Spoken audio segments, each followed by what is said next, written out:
I'm Subs Junior, aka Vyom. Hi, I'm Sub Senior, aka Rajesh, and together we are the Football Football subs. Subs.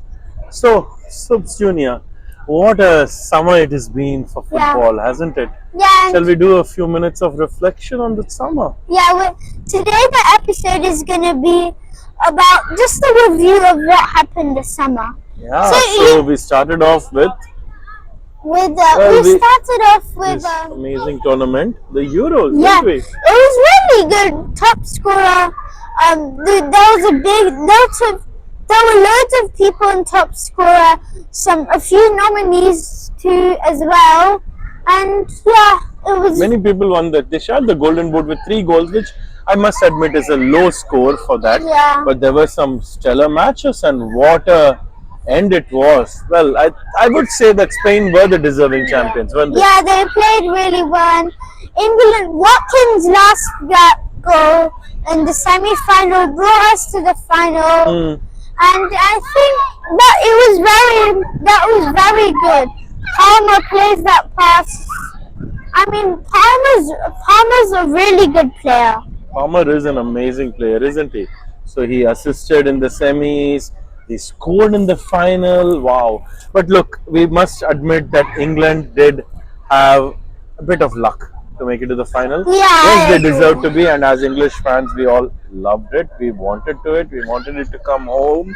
Yeah. But then it went home where it belonged, to Spain. And let's talk about the talent of Spain. What about their wingers? Huh? Lamine Yamal is only 17. And He's scored a goal in the semi-final, and he turned 17 the day before the final, so he was 16. Did you know a fun fact that Lamine Yamal, because they were playing in Germany, and Germany had strict student working laws and all those laws, right? yeah, So and he had to get permission, and he had to do his studies every day. What a treat that was, right? Imagine that. And what about the Yeah. other winger? the other winger, Nico Nick, Williams, he yeah. scored a goal in the final. It's So, really skillful. and of course, their centre back, that's the centre for midfielder, the linchpin, the indomitable and indefatigable, incredible midfielder. Rodri. My God, there He's is really- still a statistic that Rodri has gone on every match that he's played, well, except for the FA Cup final, 83 matches, and he hasn't lost. What a fun statistic that is, isn't it? And also, after Spain won the Euros, there were loads of celebrations, then it started to get too like violent when everyone was saying, "Where is Mbappe?" Yeah, well, look, these things happen now. Look, I think on the face of it, it was a great Euros. We had some good breakout players. Italy didn't have a great thing being defending champions, but Yeah. then Calafiori was one of the shining lights who's now signed by, Arsenal. yeah. England had some great attacking options and some stellar individual performances. I would say that our best player, we did have the best players in 3 leagues this time, right? We had Phil Foden, the best player in England. We had the best player in Germany last year, Harry Kane, Yeah, and we had the best player in Spain last season, England. Harry Kane, Bayern Munich, Yeah. and we had the best player in Spain, Real Madrid, Jude It's just Bellingham. amazing. But Harry they didn't just Kane. click.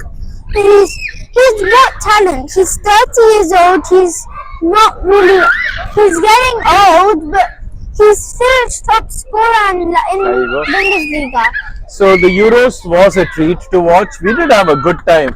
And do you know, Subs Junior and me, we went up to Manchester Yeah. during just after the semi-finals. What happened there?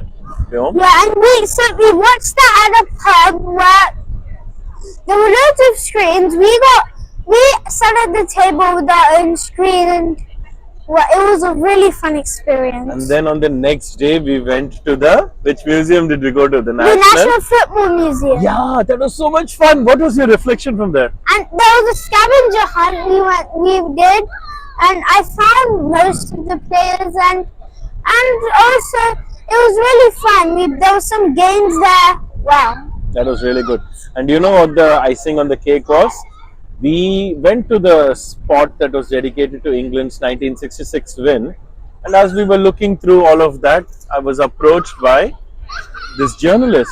Yeah, and we got interviewed, and we made this article called New York Times, and if you want to see it, you can, and also make sure you like and subscribe. Yeah, so I will. I have a snapshot of that on this video, and I will send you the link. But thank you to the journalist Phil. That was great to be featured on your article, and it made our day. So that was Manchester. Maybe let's give a quick word about the Olympics. I know we followed football in the Olympics a little bit here and there. There were some Olympic games that included football. That's right. So we did have Thierry Henry, who took charge of France. Thierry Henry, a legendary Arsenal player, as all of you know, probably our best striker ever.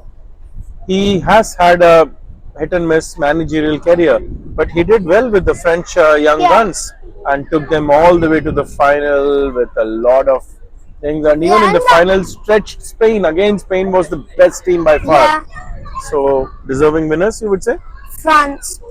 I mean, Spain, Matata. the defending winners. Well, but yeah, Spain were defending. Matata played really well. Correct. And what about, since we're talking about the Olympics, let's talk about the women's team. Well, if you talk about women's Super League, Spain won the penalty shootout in the World Cup last year. Yeah. However, this time it was the US who won the gold medal. Yeah. They defeated Brazil in the final. And next, do you know who's the boss of the US? It's Emma Hayes.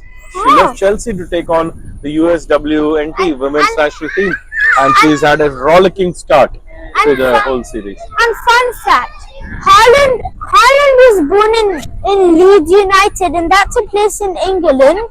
But